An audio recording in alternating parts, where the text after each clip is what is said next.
Alison Rosen is your new best friend. Alison, with her good times never end. Alison Rosen, doing the wavy pencil dance again. Alison Rosen, Alison's your new best friend. Hey everyone. Hi. Hello. Welcome to another exciting episode of Alison Rosen is your new best friend. I am here in Pod Cabin with your husband and mine, Daniel Quantz. Hello. It's been a little while. I've been cheating on you with other guests. I or know. maybe for a while now I've been cheating on other guests with it hasn't you. been that while. I feel like it's been a while. Really? Oh, since we've done it. I thought you meant since I regularly had guests. Because it feels like, I'm back to the old format, having guests now. But you mean since we've done an episode? Yeah. I feel like it's been a few weeks. Is that a while? Every second I'm away from you feels like a week. Yes, it's true. Have you ever missed me? We're together so much. Have you ever missed me? Yeah, I've missed you. Can you think of a time? I think when you've gone on trips. Yeah. And then I'll say that I missed you at those times. Yeah. Okay, good. Because this was a trick question to see how much of a liar you are. Because you'll text me and you'll say, boy, it sure is lonely here without you. Yeah, I've definitely said I missed you. Yeah. Did you mean it? By the way, you are creeping. So sorry, I gotta get. We did a sound check with you a little. You're a loud man, and you were like, "Okay, I'll just stay off the mic." And then we did a sound check, and it sounded perfect. You're and trying then to retrain me on my mic skills. Jeff, I know, trained me to be up here like this. this. It's as if there's a magnet on the tip of your nose and a magnet on the mic, and then you like to rest on the microphone. That's how I was told to do it. But I'll back off the mic. Can I tell everyone something that you said to me just a moment ago before we started? You said, "Look, I have a big nose too." And I said, "Watch your language, please. That is not how one speaks to their wife. Look, I have a big nose too." Mm-hmm. A lot of problems there. If you want to say that you have a big nose. All right. I understand. Okay. I understand that you're sensitive about your nose, so I'm sorry. I should realize that the nuance of what I am intending is going to get lost because it's going to be refracted through your own insecurities. Through my nose. The sound waves bounced off my nose. You do not have a big nose, but you are always talking about wanting to make your nose smaller. That's and so right. Yeah, you mistook So I am for... taking that premise and saying, you think you have a big nose, right? Mm-hmm. Based on the fact that you want to make it smaller. Well, I'm the one with a big nose, and I was showing you a picture of somebody with a big nose, aka myself. Yeah, but you didn't say I have a bigger nose. I was saying you have a big nose in your mind. I have a big nose in my mind. That was what I was saying. Was it now? It was. Was it really? Anyway, sweetheart, you could leave your nose as is, and I would not ever be like, that girl's got a big nose. Are you trying to be wife guy?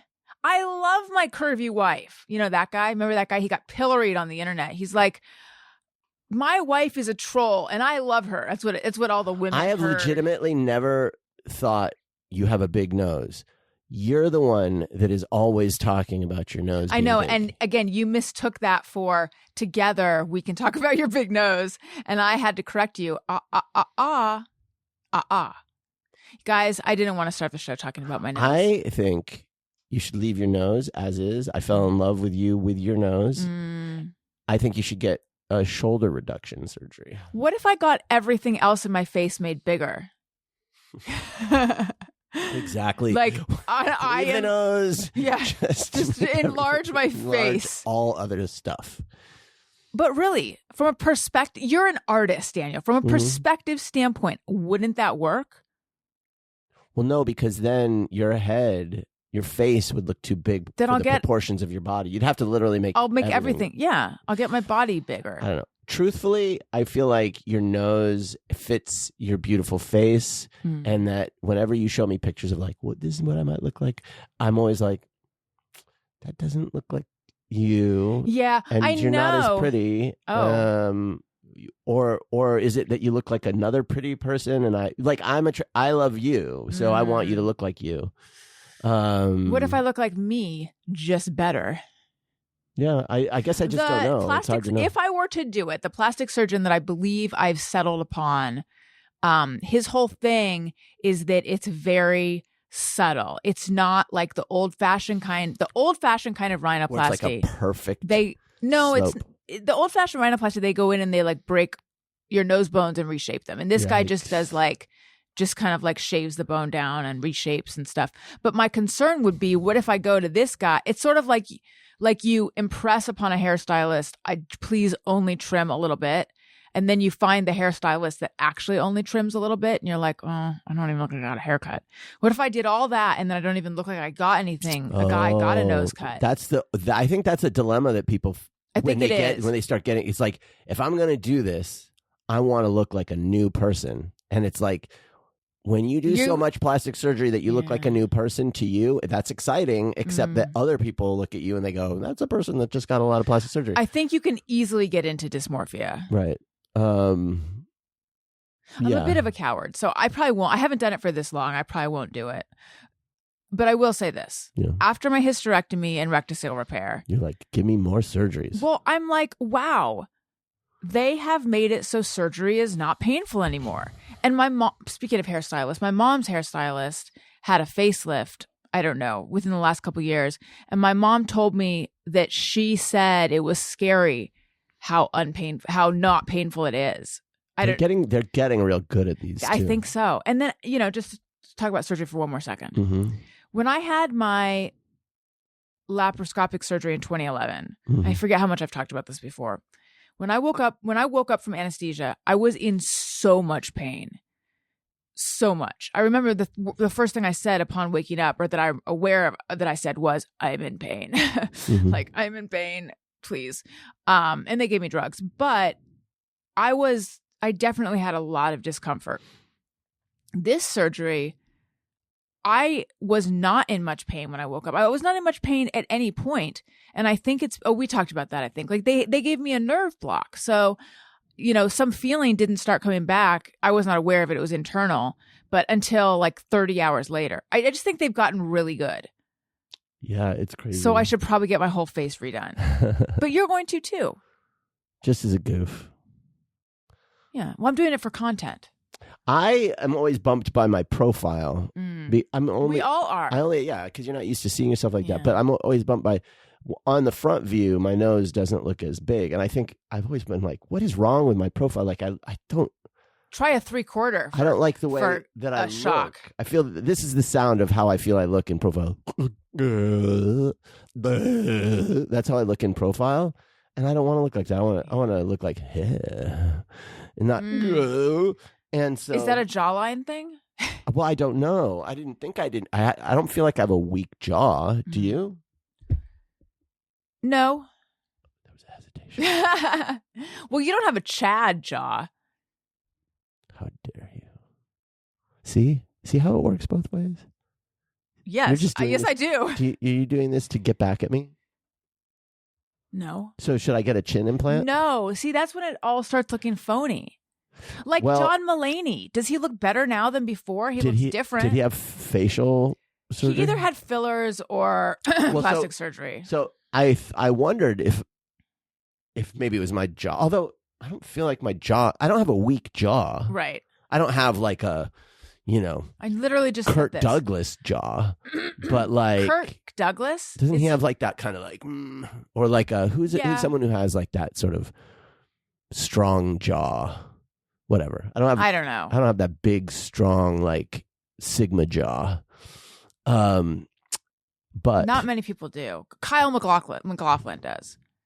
Yeah, but I don't actually. I was looking at a picture. I'm like, I don't think that's actually what it is. I think it's just that my nose, my beak, is so big relative, and I don't have the big cheekbones. So it just makes it look like I have like a huge nose and then just a flat. See, watch. See. You see what I know what your profile looks like. But do you see what I mean? No. Look. What am I looking at? At how hideous I look in profile. Look right now. Look. I'm familiar with your profile. And? I married it. To punish yourself? Look at mine. You're pretty. You're a pretty lady. I'll get you, my pretty. I know. I've always had a thing for witches. See, not funny. I know. I realize I've backed you into a corner where You I'm did the witch voice. I know, but you're not allowed to agree with it. I was making a joke. I know. Let's move on. Listen, there's breaking news. Tony, play a breaking news drop. I found out, and just like that, they're not continuing after this season this finale. is it? Yeah. You got cankled? No, I don't think I got kinkled. I think that when my mom was first diagnosed with cancer, we called it canker, and the laughs. According to the thing I read, which was a statement from Michael, what's his name, who created it with SJP, they decided to end it. Would you like to hear it? Just to hear their statement? Sure. But are they ending it? Because I feel like, how many more episodes are there left? One? No, there's more than that. They extended it. So they're going to give the show they're going to give the stories an ending? I mean, that's okay. And just like that, ... the ongoing storytelling of the Sex and the City universe is coming to an end. So this is Michael Patrick King. While I was writing the last episode of And Just Like That ... season 3, it became clear to me that this might be a wonderful place to stop. That is the sound of someone who's just tired of writing it to me. Mm-hmm. Excuse me, I got to get this bubble out of my throat. Oh no, it turned into a yawn. That would be such a good way to put my podcast down. Oh no, it turned into a yawn. The story of my podcast. Mm-hmm. Along with Sarah Jessica Parker, Casey Bloys, and Sarah Aubrey, we decided to end the popular series this year with a 2-part finale and extended the original series order from 10 episodes to 12. Sarah Jessica Parker and I held off announcing the news until now because we didn't want the word final to overshadow the fun of watching the season. It's with great gratitude we thank all the viewers who have let these characters into their homes and their hearts over these many years. I wonder. Is so this what was Jay what Diaz's episode? fault? What episode? What episode was the last one we watched? 10 or 9? It was 9 or 10. I don't know. We're not. So there was an episode last night and we haven't watched it yet. We're not caught up. The last one we saw had Patti LuPone revealing her true accent. I feel like the last couple episodes, the writing has gotten better. It's the last couple episodes have been enjoyable to watch, and it's been more like the real Sex and the City. And I wonder if at some point in writing the season, he was like, "Oh, okay, this is going to be," and then he got interested again. Maybe. Like he re-engaged, because it's like, it does seem, yeah. The first episodes were just like, oh my God. And now it's like, okay. Like when it was Little House on the Prairie, Little House on the Prairie. It was just meandering. Yeah. I'm just like, who cares about these characters? But like leaning into some of the comedy and stuff, you're like, okay, like. But you hate Lisa, whatever her name is, right? Because you're always like, I don't care about these characters. The one who wears the ball of twine on her neck. What's her name? Lisa? Oh, yes. I don't know. I don't even know. I just find the characters to be uninteresting to me. Like, I'm not... Even though she might be having an affair with her editor? But, like, they've never given me a reason to root for those characters. Like, yeah. I feel like they just plopped them in, but they never gave them any humanity. They're just sort of rich, Oh, people. you resent them because they have that view. No, I don't, because they're all rich. You don't like rich people. Generally, I don't. But, like, I like Charlotte. I think, Charlotte's got... Pretty privilege? I feel like she's not I don't know. She's presented as having struggles. And, like, you're like, okay, I just don't know who those characters are. I don't know who they... Like, put aside the fact that they're rich. Like, I just don't know who are they? What do they... what do they want in life? Like, what is their? They're just there. They're just there, and they're doing things. Yeah. But like, they've never given me a reason to care. Well, granted, we don't know them nearly as well as we know the ladies. How do you feel about? You can Seema? establish a character in one episode and make people care about that character. Yeah. Let's move on to a different show, and then we'll move on away from television. Because 99.9% of my viewers don't have a TV. I have no idea if that's true or not. Okay. I did it off mic. Don't look at me like that. I just befouled your show, your pristine show, with a burp. Yeah. I believe it truly was off mic. That was good. It was. Anyway, go ahead. You were going to talk about some other show. Yeah. So we're talking about recapping the new season of Project Runway for Patreon. We've been talking about that. Yeah. And we intended to just give it a light viewing last night, an LV. But then I fell asleep and then I woke up and you were watching something else. But let's just talk about what we saw so far, because I forget sort of what I saw so far. Let's see what we can possibly remember of what we saw so far. I'm going to keep watching. I am my too. opinion may change. I'm into it. I would like to go back to what we were seeing. The recap feels like, oh boy, that I thought. Okay, I feel like they've upped the flamboyance of this cast. Every character is a wild card. Way more than the seasons I had watched. I think I've probably watched the first 4 or 5 seasons. Okay. And everyone remember, Daniel is Garment Dan now. He was late to be in this studio because he was sewing his a fashion jeans. designer. Like I'm like, these are basically my peers. Yeah. I tailored a pair of jeans. I know. I saw him yesterday. And they fit perfect. It is. And you don't even have a surge machine. I barely know what that is, but it involves jeans. Yeah, well, it doesn't have. Anyway. People out there are like, did you get frustrated? I can't believe she doesn't know what a surge machine is. Did you get frustrated? You're just like, it doesn't, like talking to these plebes. I know. I just, you're using these words like you know what you're talking about. Like, just stay in your lane. Which is what? Being a fashion consumer, not a fashion creator. That's right. Okay, look. Okay, Meryl Streep's character in The Devil Wears Prada. Miranda Priestley. No, so and maybe I remember it wrong.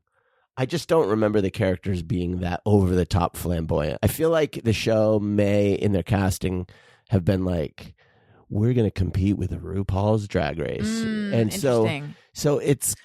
Wasn't one of the characters on RuPaul's Drag Race? Yes. Yeah. For me... One of the competitors. What I really liked about...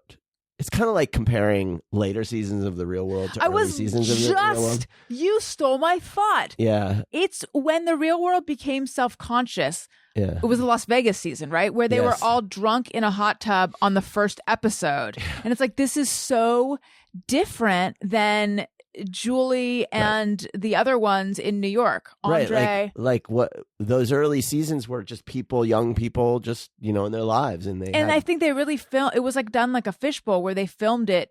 There was no interaction between production and the staff, the cast.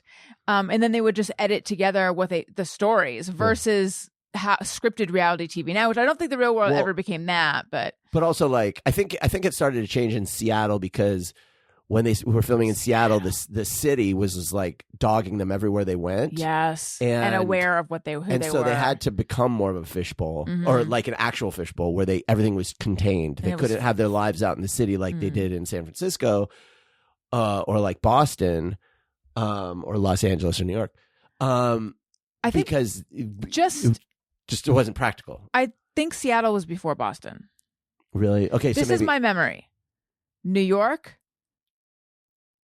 San Francisco, or Los Angeles, which came Seattle? next, and then Seattle. Maybe that's right. Which was first, San Francisco or Los Angeles? I think San Francisco was third, but I could be wrong.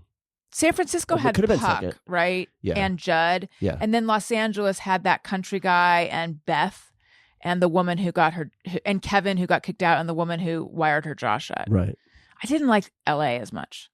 LA had a lot of like serious like racial drama. Yeah. That's not why I didn't like it though. I liked Seattle and I liked England. London. I didn't get that far. Oh, okay. But anyway, early season of Project Runway for me were just like, these are all young, for the most part, young people who've gone to some sort of fashion program at, FITM or wherever. And they're just like real people. Like Not you. to say the people like this season aren't real people. People with a full life who just are interested in sewing. They weren't like so self-consciously.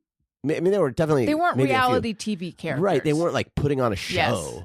Like they were just like, I'm here to design clothes, and they maybe have big personalities, but now it just feels like every character on it is just like a brand. Like, well, literally, there's that guy. This is the only thing I remember.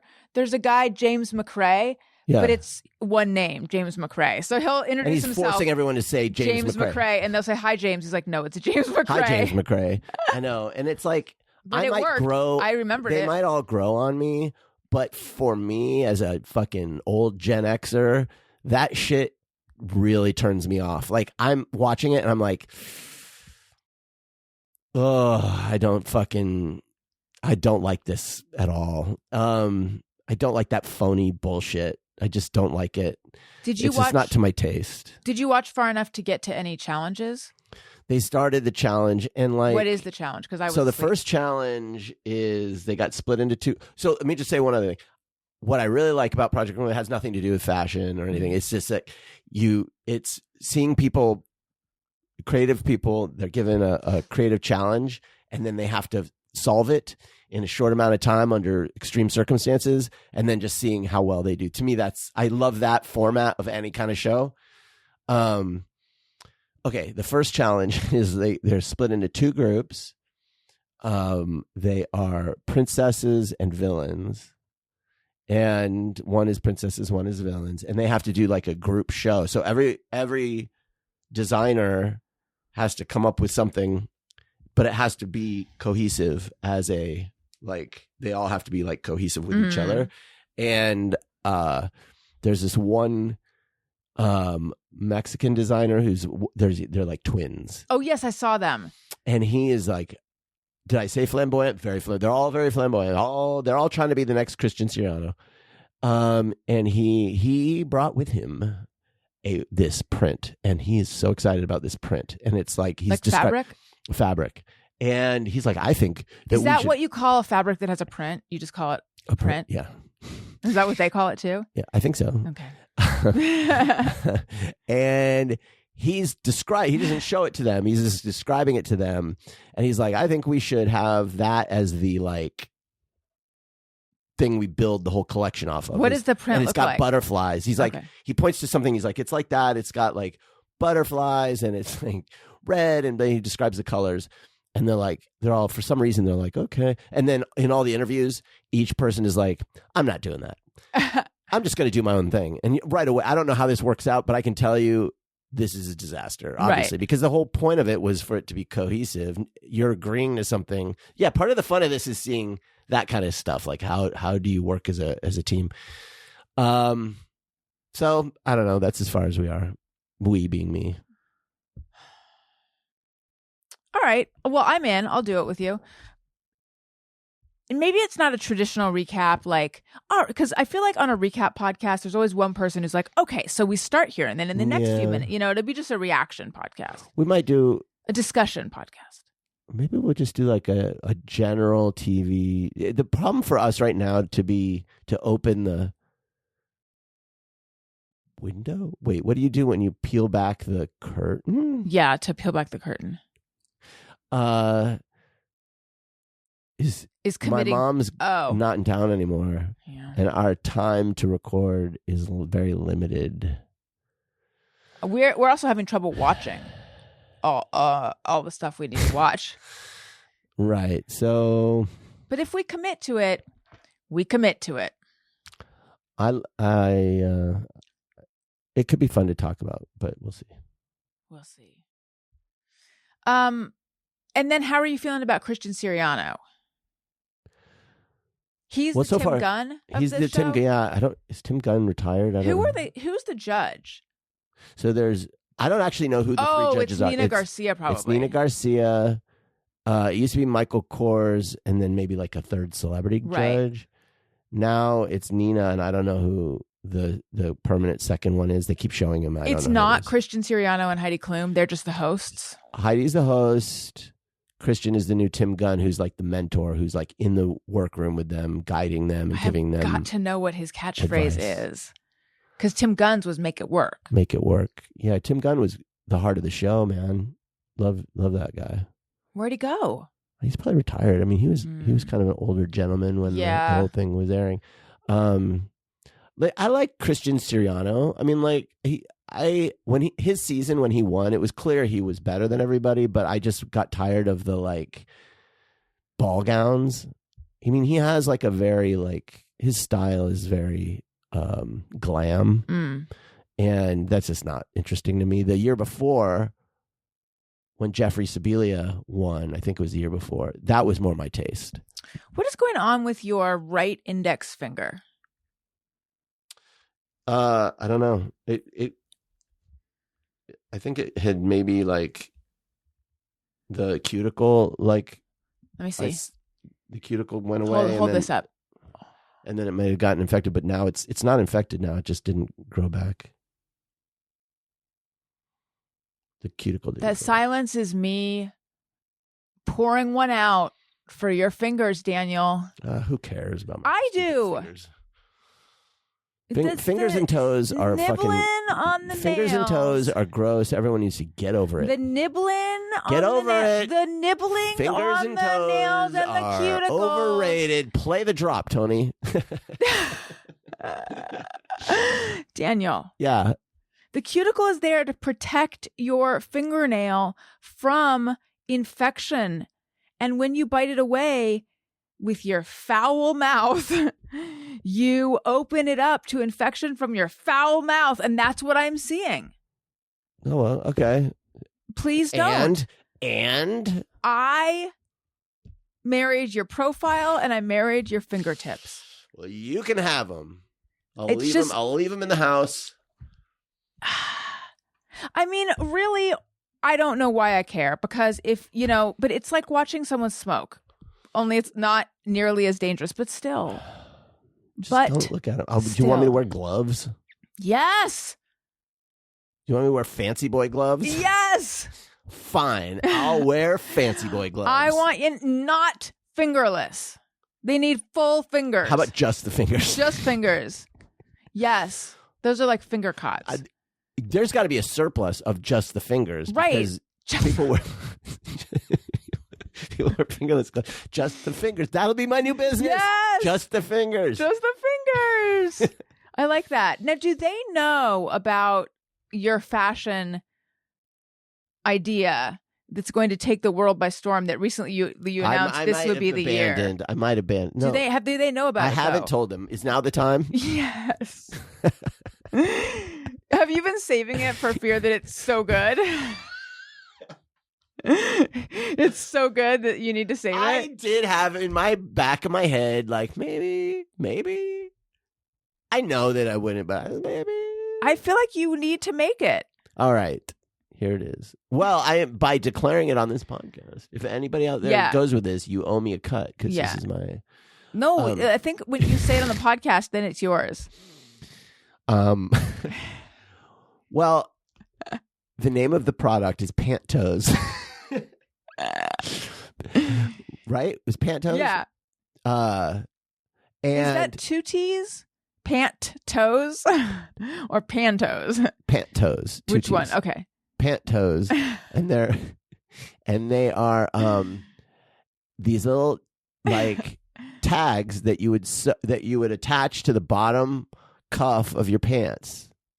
Each pant leg would have one. And it would allow you to step out of your pants without having to reach down. This is really like a product for people with slim fit pants.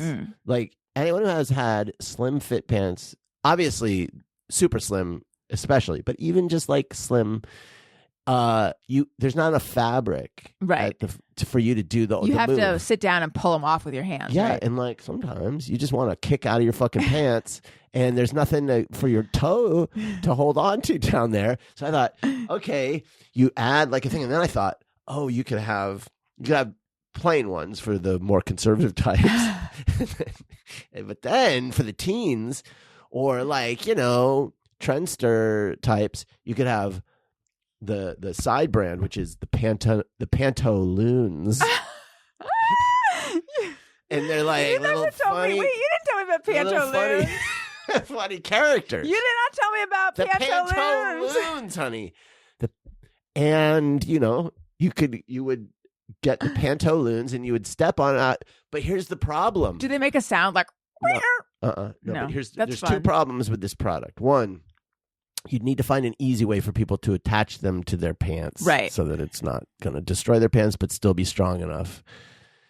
But really, really, really, number two is that the current fashion trends are towards baggy legs, roomier, more fabric, So and you don't need a pant toe for those. Did you realized that yesterday when you were kicking off your pants, didn't you? No, I was watching I was watching a video and it was all about like men's fashion. I was like, it was just like this slow dawning, the dream. I was watching the dream fade, the literal $1 billion just sift away into the sands. They say, honey, they say the first billion is the hardest. Right. Because the second billion gloms onto the first. It's easier to make, but I'm finding that first billion is the hardest to make. Yeah. So I thought I was closer, but there we have it. So well, but I said to you, and maybe I'm just being a Pollyanna, but I said, then now's the time. Get in front of it. It's right, gonna to go anticipate back. the trend swinging back, but we're not going to be swinging back to skinny fits for another generation. It's not going to really. I mean, we may the wide leg might not last, but the skinny jean, that ain't coming back for a while. It's a terrible look. People now see it finally as a terrible look. It's like when people look at movies like Avatar. Mm-hmm. Sorry if you like Avatar, but it's like there's certain things that are like everyone thinks is so great at the time, and then in time people go, maybe that wasn't so good. Or Crash, that movie Crash. Yeah. Okay, so you were trying to fix a problem that it's no longer a problem. It's no longer a problem unless I can find a community. This is a solution without a problem. Correct. Oh, a community that is still wearing the skinny-legged pants. It's really Who are they? They would want to kick them off. They just want to step and pull off without having to bend over and do the whole sit. Who wears leggings? Well, I don't know if leggings. Women who wear leggings aren't really looking to just like step out of them. No, you just pull them all the way off and then you step on the waist, basically. Yeah. Well, who wears tight pants? Nobody anymore, right? Like I don't know. That's a question. Well, for listeners. actually, it's like all There's those. got to be the Amish men. What are they wearing? Fucking people like Pete Hegseth and those ding dongs all wear skinny pants because they're off trend. MAGA pant toes. I could put like American flags. Yes, patriot pant toes. And they would not see how bad it is to have an American flag you step on. Yeah. But then also the problem with pant toes, no offense, is where do they go when you tuck them into your shoe. Like a stirrup? So they wouldn't attach to the very bottom. They would attach higher up so that you could just like tuck it into the shoe. That seems like it could be uncomfortable. Well, the product was in, development. But also, if you have pantaloons, you want people to see them. Okay. This was going to become a huge trend. Everybody was going to be buying them at Hot Topic. It was. What were some of the pantaloons ideas? It was like, this is the yacht that Pantaloons bought. Right. Yeah. Right? What were you going to say? I like that you were going to do that for us, or were you going to leave me once that first billion hit? Well, you'd probably get alimony. What custody were you going to look for? None. Okay. I'd be fighting for no. But I would be too. What were some of the pantaloons ideas? I hadn't decided yet. It would probably be something in the sort of general attitudinal vein as the Otter Pops kind of deal. Otter Pops? Like different colors, different characters with different personalities. I hadn't gotten that far. I would. How recently did you come up with pantaloons? Because I had pantaloons was almost immediately. This isn't something that I've been like. Why did kicking you not around tell for me months about and it? months. I feel like I did. You didn't tell me about pantaloons. I would know if you told me about pantaloons. Okay, I'm surprised I didn't. I don't know why I didn't. I feel like maybe you were trying to play it close to the vest. No, I wouldn't. Chest? I wouldn't have kept that from you. Okay. So they were going to be like Otter Pops, like different personalities. Yeah, I mean, in that sort of attitudinal, like those old scratch and sniff stickers with yes, like the orange Pie character. Fict. Yeah, and it's a pie. Right. I loved those. So it's gonna be like that, like a scratch and sniff in tone, but not actually. You would not be. They would not be scratch and sniff, but in attitude. But what does that mean? Silly. Give me an example of silly, an cartoonish Otter Pop character. Just what are their names? I don't actually know their names. I don't know. Dr. Lime? No, I don't know. I don't remember their names, but you don't know what I'm talking about? I kind of do, yeah. It's very juvenile.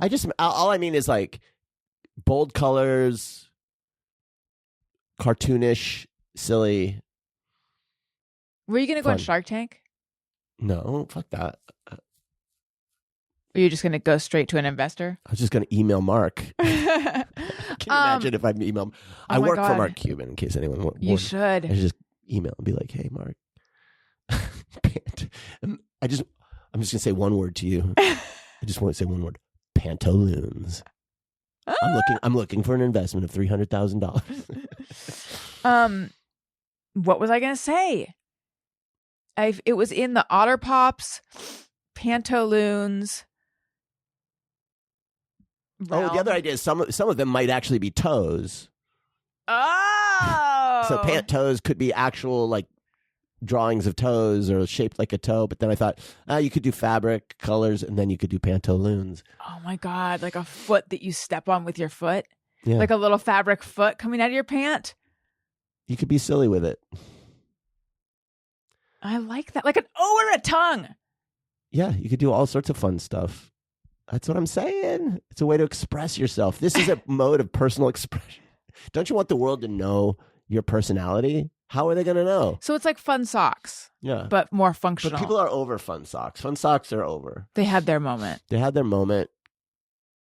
They didn't do anything with their moment. Mhm. They blew it. Yeah. And so now it's time for pant toes to swoop in and not do anything because everyone decided wide legs are better. Can I tell you a conversation that happened with the children and myself Sure. and me? We're all laying on the bed, and Owen goes, "Why do you smell like the carpet?" And I said, "I do." We have had. Is this related to the issue with the old carpet? No. Because you spilled milk on the old carpet. Yes. We had to get a new carpet because the old carpet Right. smelled like It made you baby want to die. diapers, It dirty was baby diapers. It started there, and then it just turned into straight up sour milk with a little mildew scent. Right. So he said, "Oh, see, I assumed it was like because there was wetness there for too long, but maybe the thing that smells rank about mildew is the same thing that smells foul about rotten milk." This is something to never think about again. Anyway, why do you smell like the carpet? And I said, "I do." And he said, you smell like the new carpet. I've often said that you smell And then like new Elliot carpet. sniffed me and said, "In my opinion, you smell like dogs."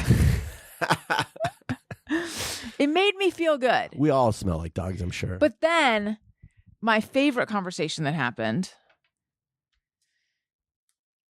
you and I were talking. Elliot interrupted, as he often does. And you said, "Honey, if people are talking, you have to wait until they're done talking to talk." And he said, "But you never stop talking." He said that to you. That is so not fair because all I do is listen to him. I know. Like But yes, he's. But that's his perception. His perception of when you're talking to someone else is that you. Boy, never I stop. tell you, man, it is like being a parent. Well, I mean, it could go either way. You could be like, just never change, never have any revelations, and that's just that, you know. Or you could be like, I think us and probably most people, which is like, you know, you want to be a good parent, right? Yeah. And when we do this game where I am you and you are me. yeah, everybody switches personalities. It's such an invitation to be made fun of. Well, but it's interesting though, because like and whenever the kids always want to play it. Because when they're me, you get like a distillation of your essence through their eyes. Like, what is it? Like, how am I coming off to this child? You know, and obviously they're being silly, but there's something to it. Kernel of truth. And Yeah. it's always like, for them, it's like, I'm on a call. I've got to work. You know, it's always like really grumpy. I can't right now. My boss just called me. I have to talk to my boss. And it's funny, but I'm imagining like, oh no, when they get older, they're gonna be like, Dad was never had time for us because he was always working. But it's so I don't know. I feel like this is a parenting note to myself. I've got to like spend more time. I've been trying to spend more time, but it's hard because I do have to work. Mm-hmm. And they do interrupt. And they just are need, like, I mean, they need to understand that from these hours to these hours, you're not available. I mean, I've been on conference calls, important conference calls with people at the top of the company, and like Owen would pop in and be like, blah, blah, blah, you know, and it's just like, look, if you're working for a company where they would have a problem with that, then you're working at the wrong company. And I'm lucky that it didn't actually. I feel like a lot of companies would have a problem with that. Yeah, and that's bad. Like, if you're asking someone to work from home and they have kids, if you're a company that has a problem with that, pay them to have childcare. Like, you know, like give them enough money to afford fucking childcare. But anyway, I'm lucky in that, you know, everyone has kids and they're cool with it. But it's still very like, I don't want to come off like my house is a fucking the zoo playground. that it is. Yeah, the zoo that it is, exactly. What's their distillation of me? It's not like that you're just taking naps and, you know. That's your distillation of me. I don't know. I guess I'm not really paying attention to what they say. Owen's last night was like, I can't. I just had surgery. Don't touch my belly. Right. Did you see that clip of Bob Odenkirk on Birbiglia's podcast? Is this the one where he talks about having purpose? Yes. Yeah, I thought that was sweet. Yeah, he says that he's jealous of anyone who's raising young kids. And it really made me go, and Greg and I talk about this on Childish sometimes too. Do you hear that buzzing? Is that my headphones? I don't hear it. Okay. Even though it's so hard when they're little, when you're in it, it's also a very transient, special time. I do actually make an effort to appreciate them in the moment and more and more. I'm aware of how quickly time has passed. I mean, shit, fucking Elliot, man, he's 8. I know. Like, that's crazy. So no, I'm trying to soak it up as much as possible, but you know what I feel like I really didn't appreciate at the time? Having a baby, having an infant. I know. We saw Lala's baby on the Valley, and it was like with a little fuzzy head. I know that I can imagine the little downy head. Macy Neely from Secret Lives of Mormon Wives, you know which one she is? The tennis player. Yeah. So she just had a baby. Yes. And she posted this reel of her husband. She had a C-section. But he's like changing her socks and helping her shower and just doing everything. And I'm just like, first of all, damn, he is really being a nurse for you. But also, it's crazy to think she's like up and showering and she just had, you know, major abdominal surgery. But anyway, so then she's like, oh, I hear her waking up, and they go into the room and like in that little isolette thing. Mm-hmm. Then she picks up her little newborn baby and like brings her to her chest. And I had a physical reaction to it. I threw up. No, I had a physical reaction to it. I'm I don't remember. With Owen, I think I did a little bit, but I don't remember having a tiny little baby in my arm and thinking, I'm so lucky. I can't believe I get to have you. Even though I've always had a overall feeling of we are so lucky that we were able to have kids. I can't believe they're both here. But I don't know that in the moment I had that feeling because I was so overwhelmed. And I just think the transition to becoming a mom for the first one is so intense. And I had such a traumatic birth and he had to go to the NICU, and all of that really stood in the way of me in the moment being able to appreciate having a baby. With Owen, I know that in the hospital I did. And it's like a physical thing. It's like your body is releasing hormones that bond you to the baby, which I didn't have that with Elliot. Well, I feel like I talked straight for 15 minutes.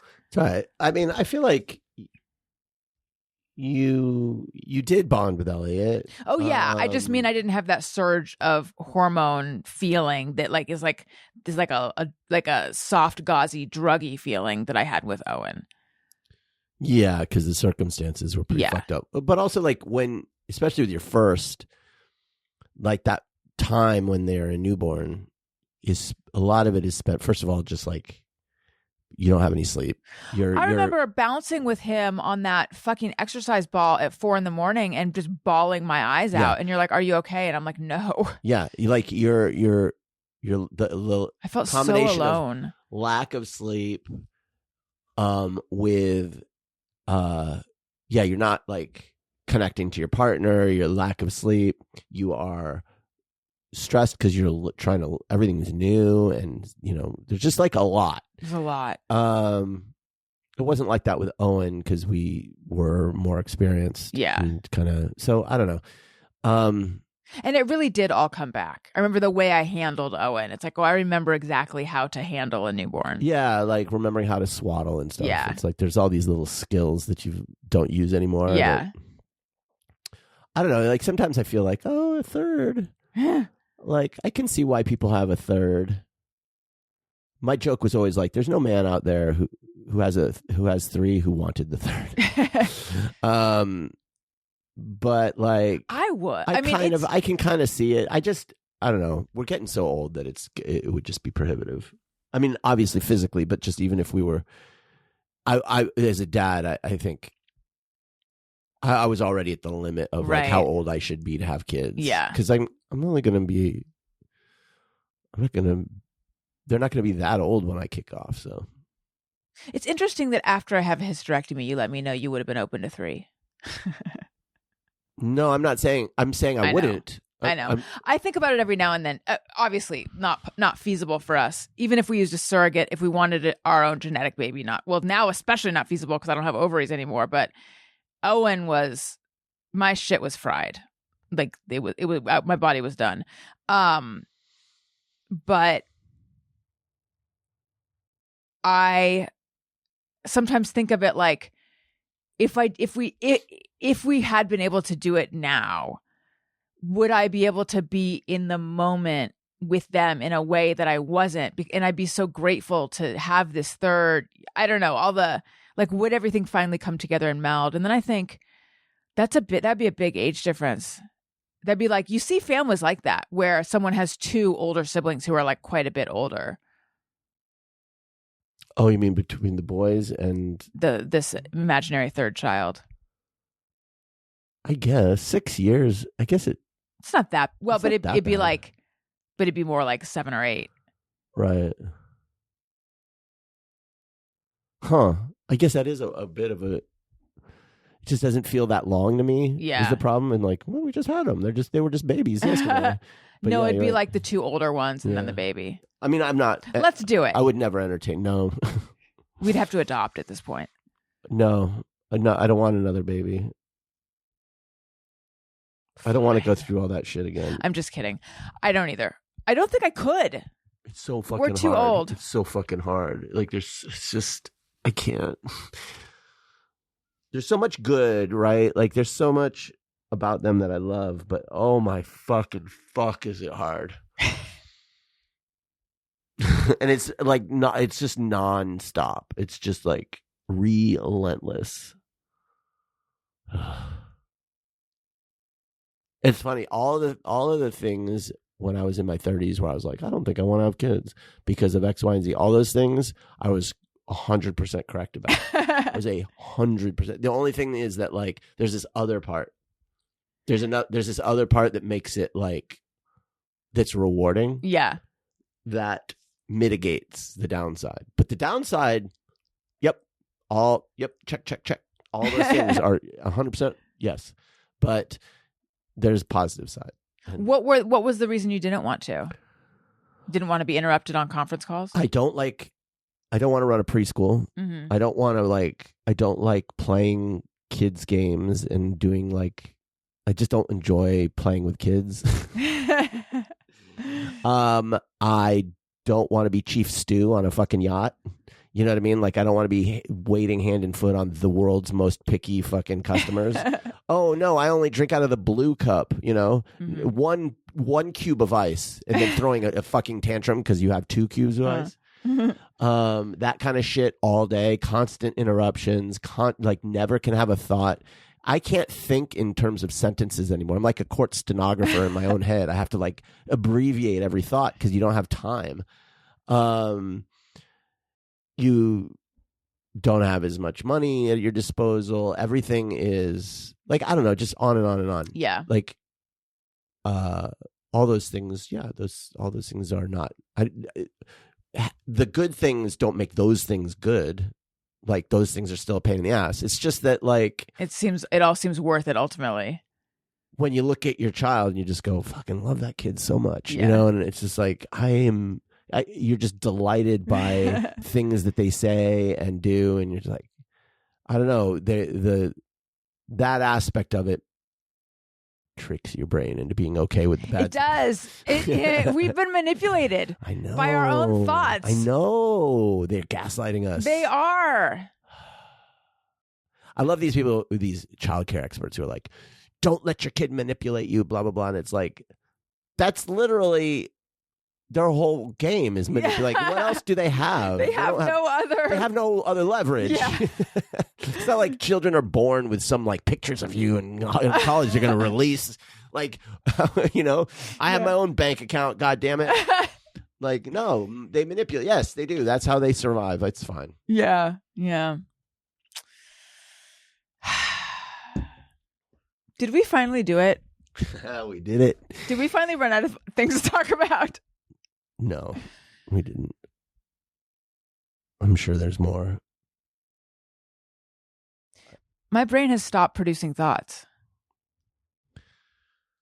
Well, there's other topics, but who wants to get into other topics? Well, I don't want to talk about politics. I don't want to talk about politics either, although I feel like my whole worldview is shifting, and just in a general, like very, very, very, very, very, very general way, not talk about politics, but I just feel more and more. You're talking about politics. I just feel like more and more when it comes to like anything political or whatever, I just feel like, goddamn, everyone sucks. Yeah. You know what I mean? Like everyone fucking sucks. Just shut up. I had a heartwarming. Everyone needs to shut up. Including me, by the way. Go ahead, sir. No, never.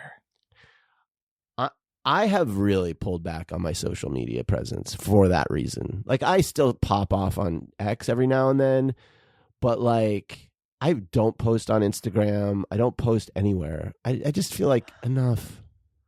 Does everyone have to have like this whole Sydney Sweeney ad thing? It's like, does everyone have to have a fucking opinion about everything? Like, just can't things just be? So, I had a heartwarming exchange with a listener follower that had unfollowed me. We got into a little, I'll explain. I didn't think it was going to end up being heartwarming. I thought it was actually something that was really bothering me. So I posted something. I'm not going to go into the details of it because that'll just invite more. but I posted something and then I left a comment. It was like I posted someone's post to my stories and I had put a comment in the original post. And she responded to that and she said, "What are you implying?" And then I explained, and then she's like, "Oh, so blah, blah, blah, blah." And then I left 2 comments further explaining. And then I'm like, I recognize her name. I think she's a patron, or she has been a patron. So I go and I'm like, I think she was at the texting level. So I go to my text to see if we had previously texted, and there is a text from her there. And it's like kind of snarky, shitty, making an assumption about what my beliefs are.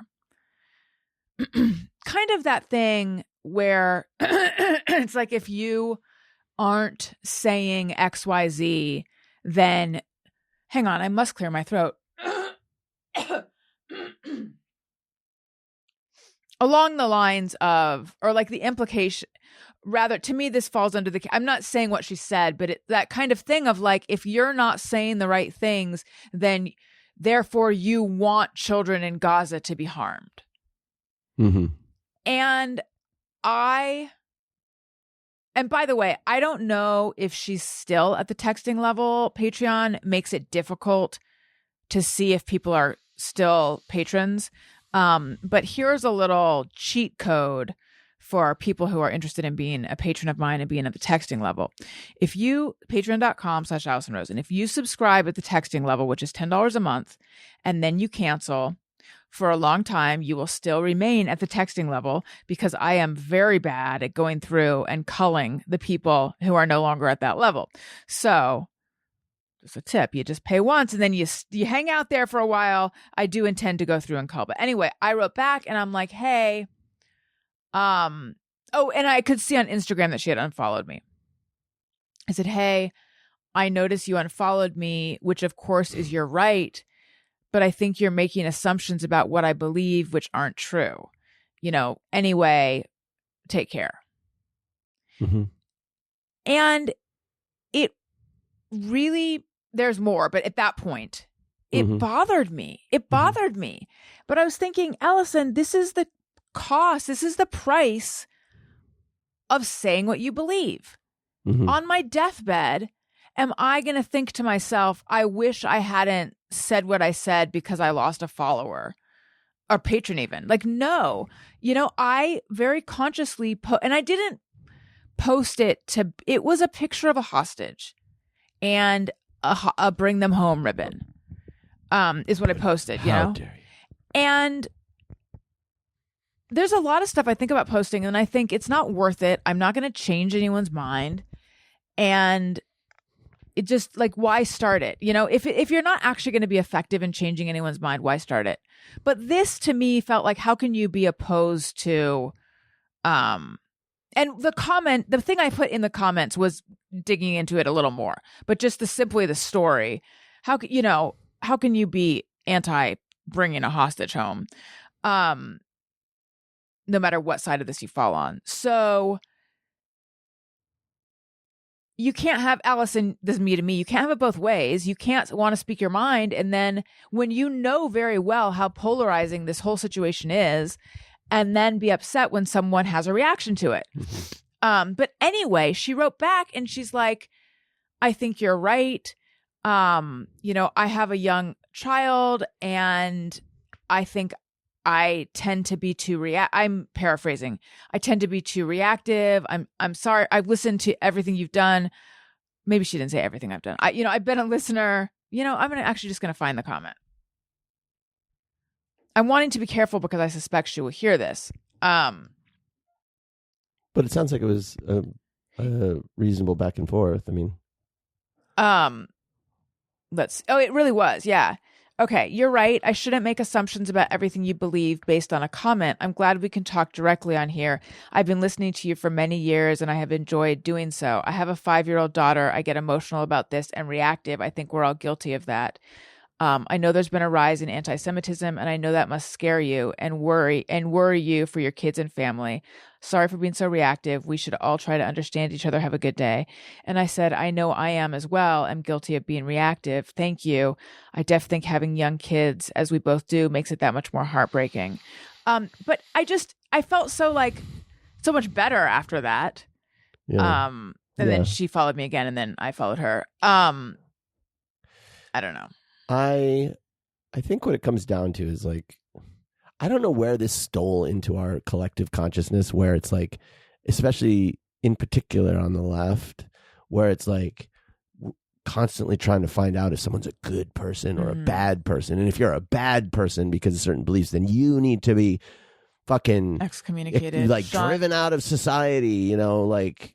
Well, and sorry. I'm just going to interrupt you real fast and say, though, the evil that bad people have done is very real. So I understand not wanting to allow bad people to get power again. I just think it's gone way too far. It's been distorted. But I think the problem isn't we shouldn't identify bad people. Mm-hmm. The problem is that we're identifying bad people based on people's opinions. Yes. And like, here's it's the like thing. pre-crime. Yeah, and here's the thing, like, I'm guilty of this too. So I mean, like, I am not saying you guys. I'm saying us. Like, collectively, we've all gotten it, and it's like social media, and part of it is like that shock of when Trump first won. I think just like fucking broke some brains, including my own. I will admit, but. Wait, did you have Trump derangement syndrome? Yeah, I think we all, in a way, sort of do. I'm not saying I like Trump. I don't. Yeah, but I think it's earned. Beyond Trump, I think that we all felt very powerless, and I think that's where it's coming from. It's coming from this feeling of like, I can't do anything about this. I'm seeing things that are outrageous, like Black Lives Matter. I'm seeing this thing happen, and I don't know what to do about it. I want change in this world, but I can't believe we allowed this guy to become president, I think is where it started. And so we give too much power to the idea of a person's individual opinion, not taking that step back and realizing, like, first of all, like, I'm not going to talk about Gaza right now, but I'll just say, like, whatever my opinion is about Gaza or Israel is based only on information and knowledge I have about Gaza and Israel. I can tell you one thing I don't know. I don't have a single fucking clue what the military tactics of the Israeli military have been. Yeah. I don't have a single fucking clue what has really been going on. I don't really know what the truth of any of it is. But here's the thing, neither do you. Neither does any fucking person. We don't really know. We all have like trusted sources, and we sort of trust those sources. And so we all can poke holes in all of them, unfortunately. So we all have these like columns of information that we are like drawing from that we trust. And those columns are presenting very different perspectives, or even in many cases, like just completely different sets of facts. And so I am basing my opinions on the best I can do to determine what's true, and the best I can do to listen and determine who is credible and who isn't credible.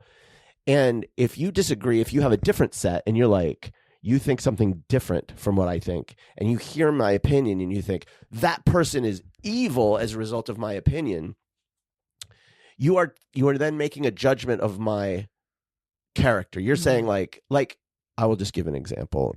I'm going to tread lightly here.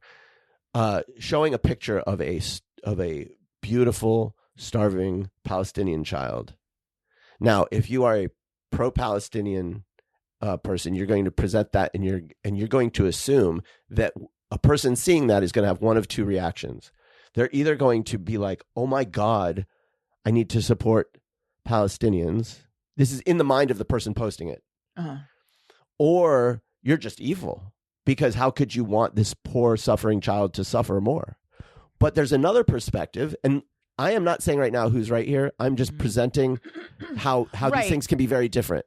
So there's not only two options. But you can look at it another way, which is, I don't want that. There's a third option, which is to look at that suffering child and say, I am horrified by that. I don't Right, want this that is suffering awful. child. The solution to that, though, should not be to also make children in Israel suffer.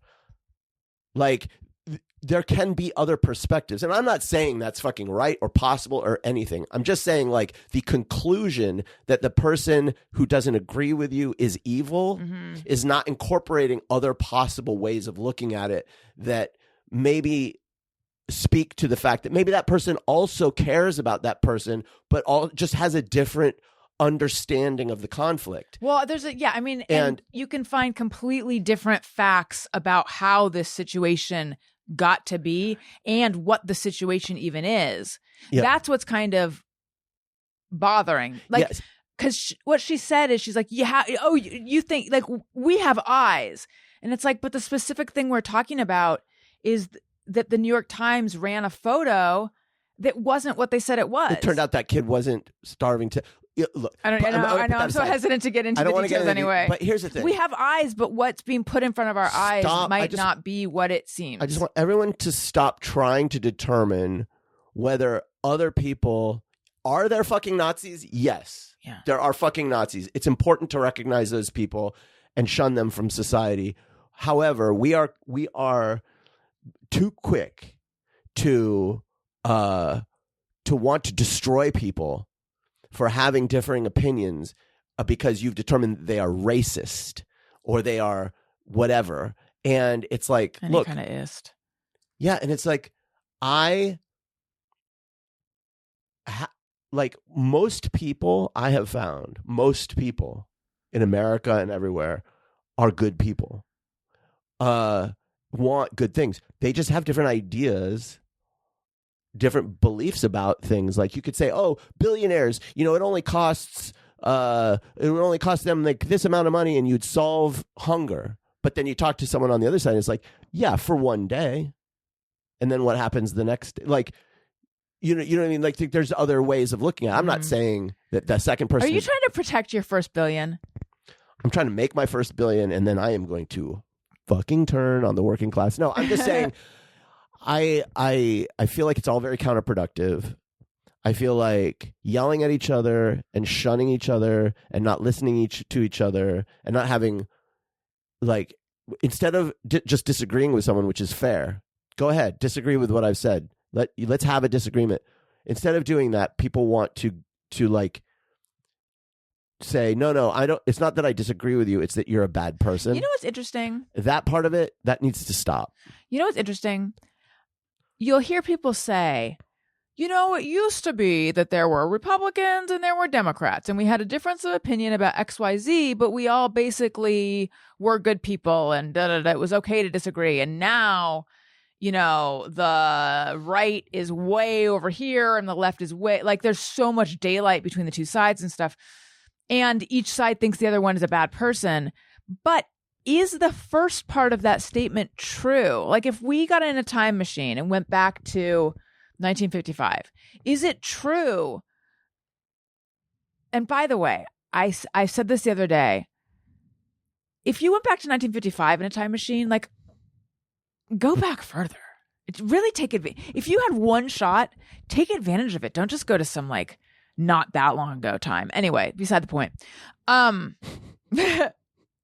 Beside the point. If you were going to go back to 55 BC. Yeah.